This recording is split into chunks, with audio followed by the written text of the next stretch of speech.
Good morning, grade 2. I hope you're all okay. It's week 18 and it's experience class time. So this week, what do you think we're talking about? There's a clue in the picture. If you have a look at it, what do you think that is? Good, you're right, it's a flag. A flag of what country? Mexico. Okay, so let's have a look. Mexico, experience class, week 18. Alright, so fun facts about Mexico. So this is what I'm going to be talking about today, is different things about Mexico that you might not have known until now. Okay, so let's have a look. What is that? Good, it's a monkey, right? So it's a spider monkey or spider monkeys. Alright, next. Ooh, what's that? Good, it's a parrot. Now, what are these parrots called? It actually has a specific name. They're called a macaws. So they're macaws. Alright, next. Ooh, what's that? It's like a cat, right? But it's not as big as like a cheetah or a leopard. Okay, so they're called ocelots. Okay, so this kind of animal here is called an ocelot. Okay, and these animals, among many others, are native to Mexico. Okay, so let's have a look. Listen, Mexico has 10 to 12% of the world's biodiversity, making it the fourth most biodiverse country in the world. The wildlife includes tourist favourites like spider monkeys, ocelots, and macaws. So what this means is this is the fourth largest place to find different type of animals. Okay, so we'll go look at the word biodiversity. Okay, so here you can see this picture has many different animals and different plants, right? So when we talk about the word biodiversity, it doesn't just refer to animals. It generally refers to other living creatures as well. So flowers and plants and trees are living, and then we have germs and bacteria. Okay, so if we have a look, biodiversity is a term used to describe the enormous variety of life on Earth. Okay, so when you go to certain countries, they will have lots of different types of animals, right?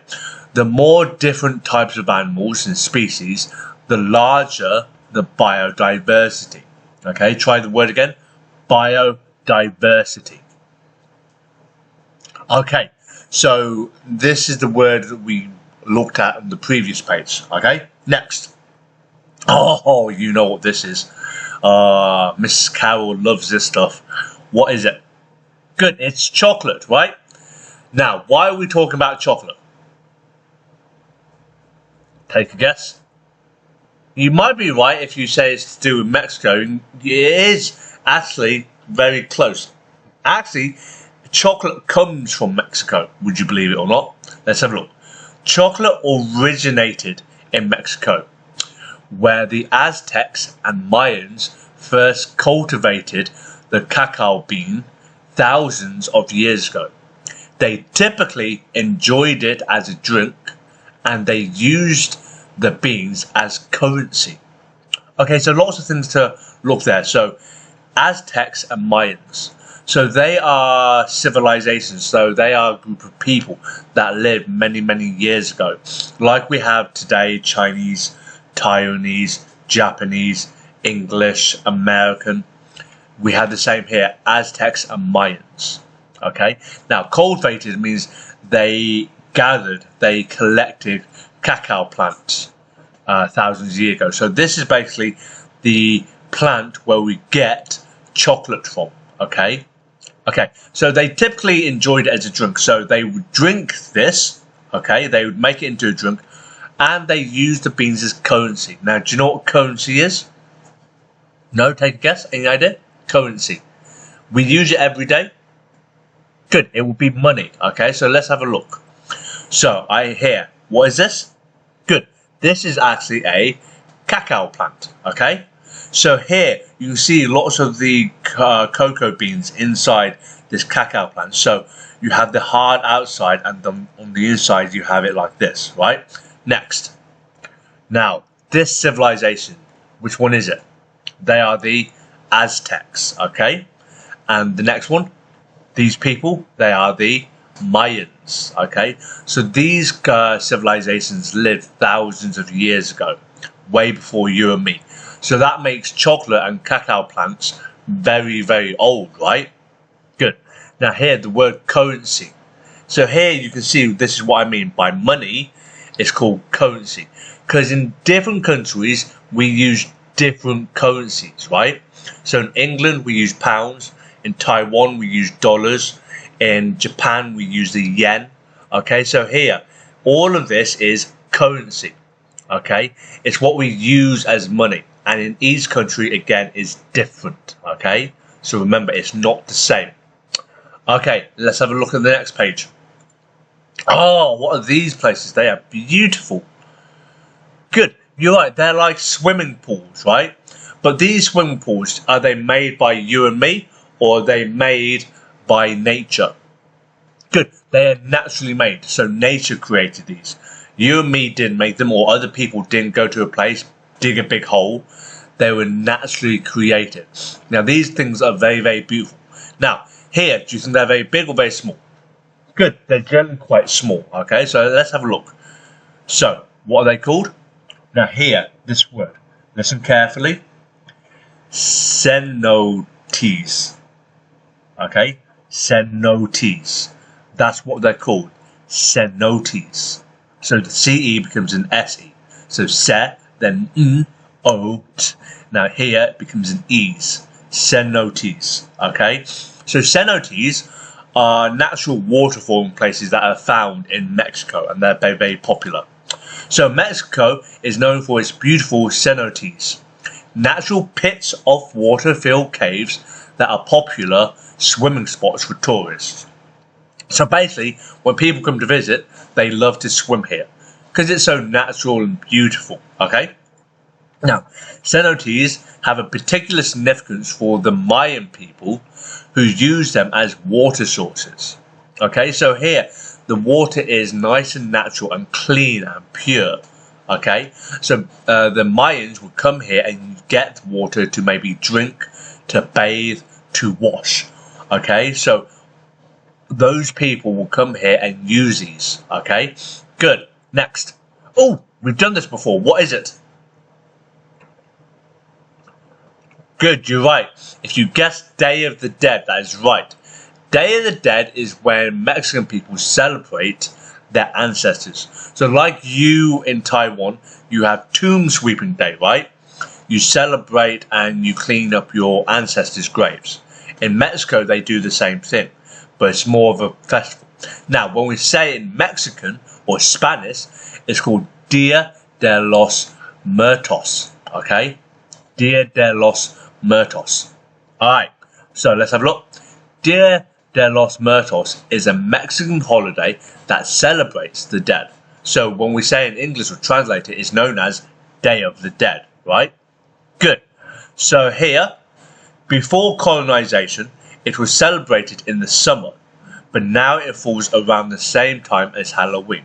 So basically, when it says colonization, before other people moved into Mexico, the Aboriginals of Mexico, so the original Mexicans who lived there hundreds and hundreds of years ago, would celebrate this holiday in the summer. But when other people started moving there, it moved around the same time as Halloween. Okay? Good. So, this was Dia de los Muertos. Next. Oh, you know what these are? Good. They are pyramids. These are very, very big buildings that look like kind of 3D triangles, okay? So pyramids, these were made thousands and thousands of years ago, okay? So back then, it would be very hard to move all these pieces of brick, right? Okay, and these pieces of brick, or these stones, are very, very big. So imagine trying to carry that all the way to the top. Do you think that'd be easy? No, it would not. Okay, so these are actually very impressive for when they were made. Okay, so let's have a look. The Great Pyramid of Kalula. Okay, so this is these are pyramids that you find in Mexico. Okay, so listen. The Great Pyramid of Kalula in Kalula, Mexico, is the largest pyramid in the world. It's even larger than the pyramids of Giza. It's said to have been constructed for the Aztec god Quetzalcoatl. Okay, so this word here is quite hard to pronounce. Quetzalcoatl. Okay, so basically these pyramids were built for this god. Okay, now like in Taiwan you have lots of different gods. Okay, but here we're talking about one specific god, Quetzalcoatl. Okay, so now we have these pyramids. Now we're going to go through the god here. This is an old drawing of what the god might have looked like. Okay, how they worshipped him. Okay, now we have two pyramids mentioned. We got the Great Pyramid of Kalula and the pyramids of Giza. These pyramids of Giza are actually in Egypt, another country. Now we're talking about two types. Which one do you think is in Mexico? My A or my B? Good, it will be A. If you said A, that is correct.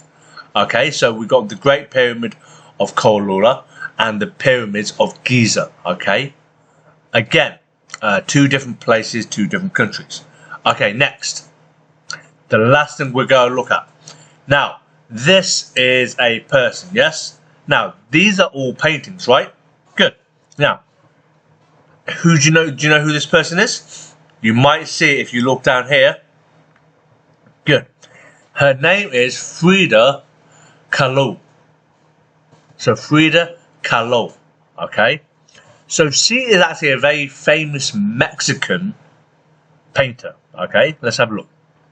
Frida Kahlo was born just outside of Mexico City in 1907. Today, she is one of Mexico's most famous artists, known for her fantastical self-portraits. Now, fantastical means like a fantasy. So when you look at these self-portraits, these two down here, they are not just kind of realistic, but they're very kind of abstract and fantastical, the ideas, okay? Now, self-portraits. A portrait is a painting of a person, okay? So I paint a lot of portraits. You see my drawings and my paintings, they're generally of people or things, right? Self-portrait is when the person who's painting paints themselves, okay? So this is actually the artist, Frida Kahlo, okay? This is what she looks like. And here she paints herself very often. If you type it into Google, Frida Kahlo art, you can see all her different types of art that she has done over the years. Okay? Good. So this was hopefully a good look and insight into some of the culture about Mexico. And some fun, interesting things that you might have known and some things you did not know. Alright guys, I hope to see you guys soon. It's been a long time. Take it easy and enjoy the rest of the day. Bye-bye.